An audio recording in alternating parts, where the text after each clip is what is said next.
ఇవ్వటం జరిగింది. మామూలుగా మనందరికీ బెండకాయ తింటే కాస్త తెలివితేటలకి చాలా మంచిది, బ్రెయిన్‌కి చాలా మంచిదని ఎప్పుడన్నా అంటుంటారు. ఇది కరెక్ట్ అని కూడా స్పెయిన్ దేశస్థులు మరొక యూనివర్సిటీలో విషయాన్ని స్పష్టం చేశారనమాట.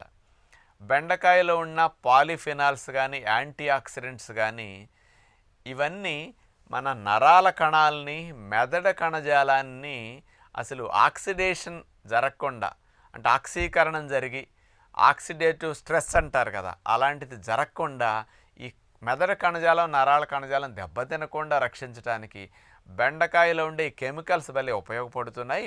తద్వారా మెదడు కణజాలము, నరాల కణజాలము ఆయుర్దాయం పెరుగుతున్నది, ఎక్కువ కాలం పనిచేస్తున్నాయి. పెద్ద వయసు వచ్చినప్పటికి కూడా ఈ బెండకాయ తినటం వల్ల మరి నేర్చుకునే శక్తి, జ్ఞాపక శక్తి, ఆలోచించే